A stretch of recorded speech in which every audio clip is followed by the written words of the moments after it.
관세음보살의 전생 이야기. 이 이야기는 관세음보살왕 생정토본연경의 내용입니다. 관세음보살이 전생에 석가모니불의 전생인 아버지와 아미타불의 전생인 어머니, 대세지보살의 전생인 동생과 얽힌 슬픈 인연과 거룩한 서원, 정토왕생에 관한 이야기입니다. 관세음보살이 총지자 제왕보살에게 다음과 같이 자신의 전생 이야기를 말했다. 헤아릴 수 없는 먼 옛날 옛적에 한 나라가 있었는데 이름이 마열바타였다. 그 국토에 한 바라문이 있었는데 이름이 장나였으며 그 집안은 부유했다. 그에게 아내가 있으니 이름이 마나사라였다. 부부는 자식이 없어서 항상 한탄하며 말하기를 우리들은 재산이 풍족하지만 자식이 없어서 한이 되니 천신에게 기도하여 자식을 구합시다. 고 하였다. 그 아내는 오래지 않아서 잉태하여 아들을 낳았는데 단정하기가 비할 데가 없었다. 아들이 3살이 되자 또 아들을 낳았다. 바라문은 두 아들을 얻고 환희하여 뛸듯이 기뻐서 점쟁이를 불러서 두 아들의 점을 보게 했다. 점쟁이는 두 아들을 보고 기뻐하지 않고 말없이 묵묵히 있다가 말했다.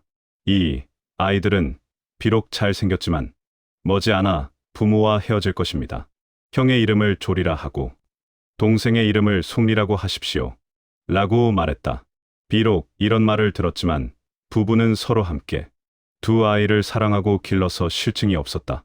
조리가 7살이 되고 송리가 5살이 되었을 때 어머니 마나사라는 중병이 들어 형체와 빛깔이 초췌해지고 병고로 신음하여 편안히 눕지 못했으며 물과 음식을 먹지 못하고 죽음의 문에 다다랐다. 이때 두 아들은 어머니의 좌우에서 어머니의 얼굴을 올려다 보고 근심하고 슬퍼하면서 울고 있었다. 어머니는 자식들이 슬피 울면서 피눈물을 흘리는 것을 듣고 병상에서 일어나서 좌우의 손으로 두 아들의 머리를 만지면서 말했다. 생사는 무너지는 것이라 면하거나 벗어날 수 없단다. 점쟁이의 말대로 그렇게 되는구나.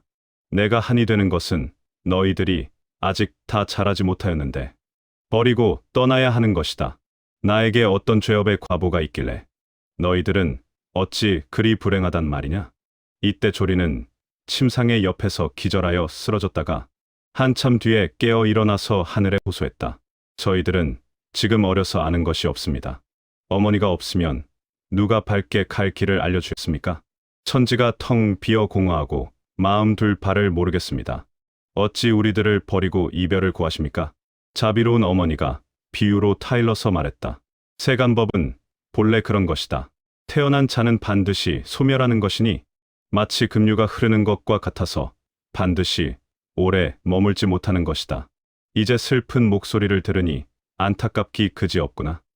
또한 송리는 어린 마음에 두 손을 뻗어 목을 감싸고 소리 높여 울었다. 이때 마나사라는 두 아들에게 말했다. 지극한 도를 말하자면 보리심을 내는 것보다 더한 것이 없다. 보리심이란 큰 자비가 곧 이것이다. 너희가 커서 네 가지 은혜를 갚으려면 마땅히 꼭 발심해야 한다. 너희들은 울지 말아라. 나는 비록 죽지만 너희들에게는 아버지가 있지 않느냐? 곧 남편 장나를 불러서 유언을 했다. 나와 당신은 수레의 두 바퀴와 같고 새의 두 날개와 같이 두 아들을 키웠습니다. 내가 죽고 나면 당신은 이 두 아들을 사랑하고 잘 길러서 내가 살아있을 때와 다름없이 하시고 다른 여자를 얻더라도 이 마음을 변하지 마십시오.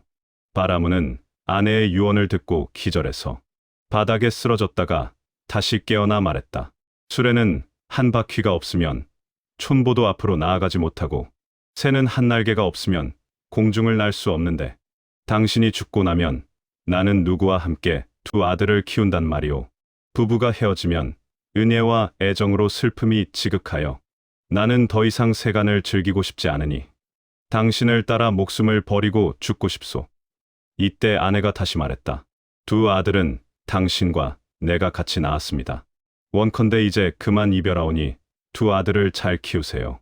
말을 마치고 눈을 감았다. 아버지와 두 아들은 그 유언을 간직하고 장사를 치른 다음 집으로 돌아왔다. 형은 아버지의 오른쪽 무릎 위에 있으면서 어머니를 그리워하고 동생은 왼쪽 무릎 위에 있으면서 배고파 울었다. 바라문은 근심하며 생각했다. 나는 어린 두 아들을 키울 능력이 없으니 다른 여자를 얻어서라도 어린 아들들을 키울 수밖에 없다. 이때 비라라는 바라문에게 한 딸이 있었는데 심성이 어질고 착했다. 그래서 장나는 그 여자를 얻어서 아내로 삼았다. 이때 온 세상은 기근으로 굶주려 재물과 곡식이 점차 고갈되었고 창고는 비어서 살아갈 길이 막막했다. 장나는 곧 처에게 말했다. 내가 듣기로 북쪽으로 일주일 가면 달라산이라는 산이 있는데 진두라는 단맛의 과일이 있다고 하니 내가 그 산에 가서 과일을 따 가지고 오면 당신과 두 아들을 잘 거둘 수 있을 것이오. 내가 돌아올 동안 아이들을 잘 돌보시오. 처는 그 말을 듣고 두 아이를 마치 생모처럼 잘 길렀다. 그런데 남편은 저 산에 홀로 간 지 14일이 지나도록 돌아오지 않았다. 이때 처는 생각이 바뀌어서 이렇게 생각했다. 장나가 만약 저 산에서 오지 않는다면 나는 어떻게 두 아들을 기르겠는가? 만약 과일을 따서 오더라도 저 사람은 두 아들을 사랑하니 나에게 얼마나 나누어 주겠는가? 이제 방법을 써서 두 아들을 다른 곳으로 보내버리자. 이렇게 생각하고는 미리 뱃사공에게 말해서 떠날 시간을 약속하고 두 아들에게 말했다. 나는 혼자서 너희들을 기를 능력이 없다. 너희 아버지는 돌아오지 않는다. 여기서 남쪽으로 섬이 있는데 바닷가의 외로운 섬으로 그 해안에는 단 과일이 있고 좋은 초목이 있다고 하니 나와 너희들이 같이 저 섬에 가자. 그리고 곧 뱃사공을 찾아갔다. 두 아들은 배에 올라 바다에 나가서 절에고도의 해안에 도착했다. 계모는 두 아들에게 말했다. 너희들은 먼저 내려서 해안가 모래밭에서 놀고 있어라. 내가 배에 가서 먹을 것을 요리해서 가져올 것이니 그때 과일나무를 찾아보자. 두 아들은 배에서 내려서 동서로 달리면서 놀았고 무슨 일이 일어날지를 몰랐다. 계모는 은밀하게 배에 타고 집으로 돌아가 버렸다. 두 아들은 나중에 배가 도착했던 곳으로 돌아갔지만 배가 없었다. 또한 새어머니가 어디로 갔는지 찾을 수 없었다. 해안가를 다니며 찾느라고 피곤하고 지쳐서 소리 높여 어머니를 불렀으나 대답이 없었다. 두 아들은 밤낮으로 슬퍼하고 통곡했다. 형, 조리는 이렇게 말했다. 낳아주신 어머니와 사별한 후 한 번 가니 다시 오지 않는구나. 자비로운 아버지는 단나라산에 가서 다시 돌아오지 않네. 새어머니는 우리를 절에고도에 버리고 몰래 가버렸으니 어찌해야 살아날 수 있을까?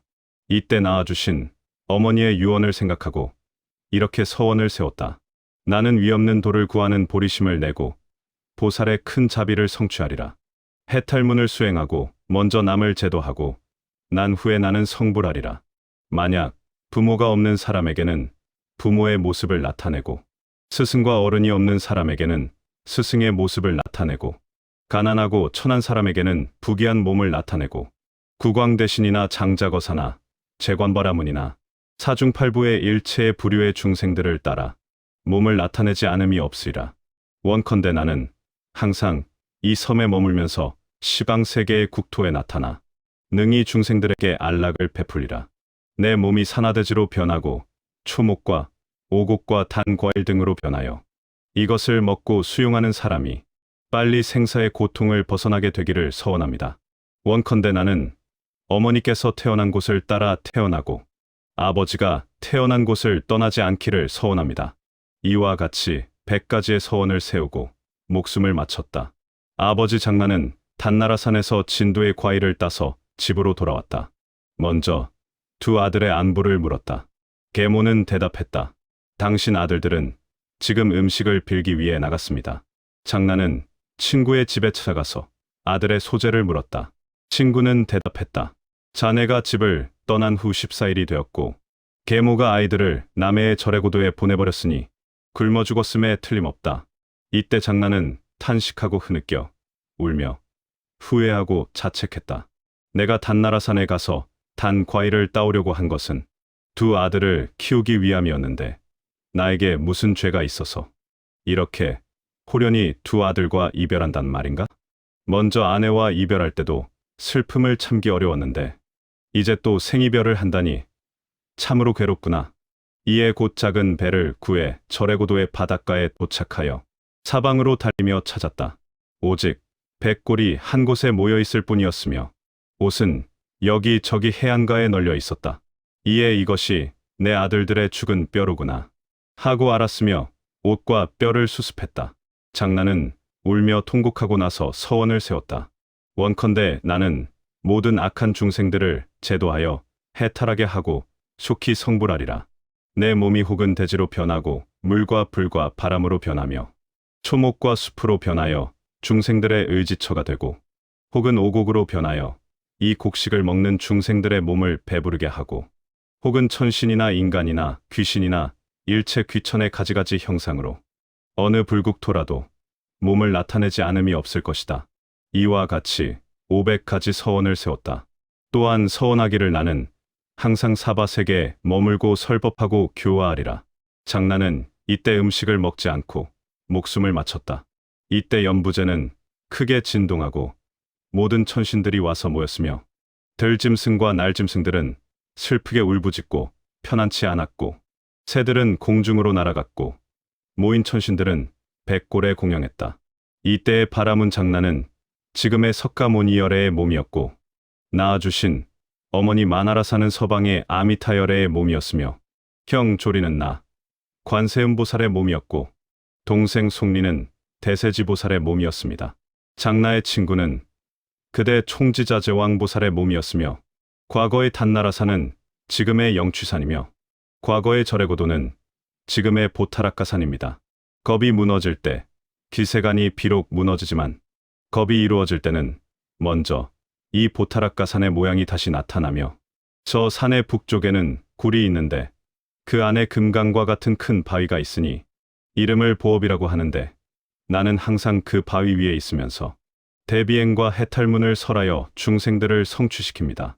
이곳은 옛적에 조리의 몸이었을 때 발원한 곳이니 보타락가산의 봉우리에 기묘하게 장엄된 칠보의 전당이 있어 나는 항상 이 보배궁전에 머물면서 중생들에게 불법을 보이고 가르치고 이익을 주고 기쁘게 합니다.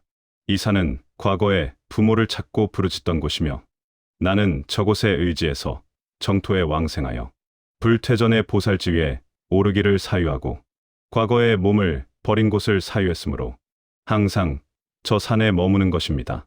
많은 종류의 들짐승들과 날짐승들을 과거에 내가 교화했었으며 초목은 몸을 버렸던 곳을 향해서 그 잎을 늘어뜨리는 모습을 나타냅니다.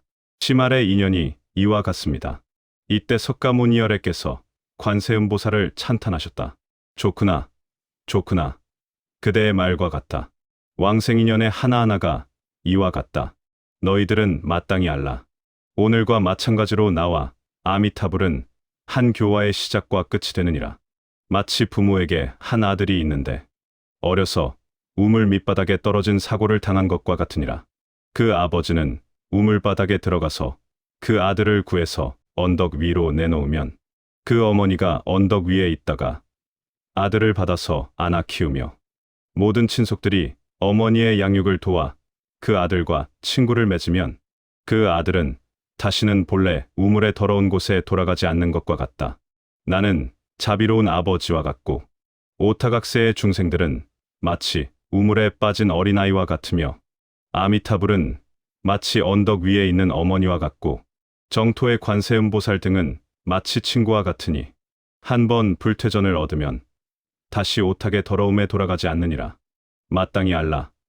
내가 이 사바세계의 오탁의 더러움 가운데 들어가 육도의 어리석은 중생들을 교화하여 이 중생들이 정토에 태어나면 아미타불이 이들을 인도하여 버리지 않으며 관세음보살과 대세지보살이 지켜 보호하고 이들이 물러나지 않는 불퇴전이 되면 다시 오탁의 더러움에 돌아가지 않는 것과 같다.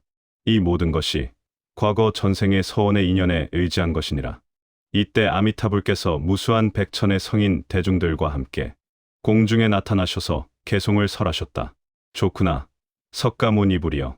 오타각세의 더러움 가운데서 중생을 이롭게 하네.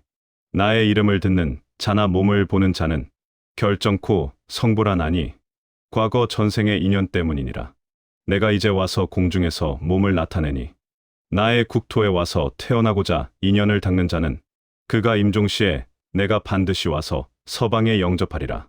이때 석가모니불께서 아미타불을 찬탄하는 개송을 설하셨다. 좋구나, 양족존이여. 능히 사바세계를 이롭게 하고 진실한 법을 증명하시며 대자대비로 일체중생에게 베푸시니 만약 무거운 악업의 장에 있으면 정토에 태어날 인연이 없지만 아미타불의 서원의 힘에 이끌리면 반드시 안락국에 태어나리라. 만약 사람이 많은 죄업을 지으면 마땅히 지옥 가운데 떨어져야 하지만 임종시 잠깐 아미타불의 이름 들으면 맹렬한 지옥불이 즉시 시원해지리라. 만약 아미타불을 염하면 곧 탄령없는 죄업을 소멸하고 현생에는 비할 수 없는 즐거움을 받고 후생에는 반드시 정토에 왕생하리라. 이때 관세음보살이 자리에서 일어나서 개송을 설했다. 두 부처님은 마치 해가 뜬 것과 같아 능히 생사의 어둠 깨뜨리네 정토에 왕생하는 인연을 나타내시니 겁을 지나도록 무너지지 않네. 나는 무량겁 전에 절해고도에서 발심할 때의 인연을 생각하여 항상 보타락가산에 머무르나니 과거에 생사의 세계에 있을 때 두 부처님이 나의 부모가 되시고 이제 한 분은 정토, 한 분은 예토에 계시니 두 부처님이 서로 도와서 세간을 교화한다네. 이때 대세지보살이 개송을 설했다.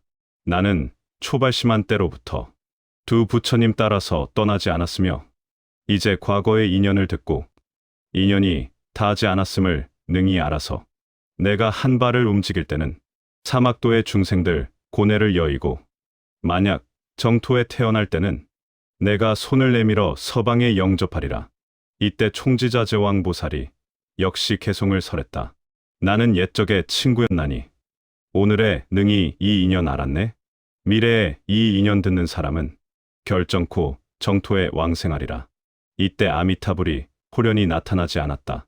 대중들은 환희하고 예배하고 물러갔다.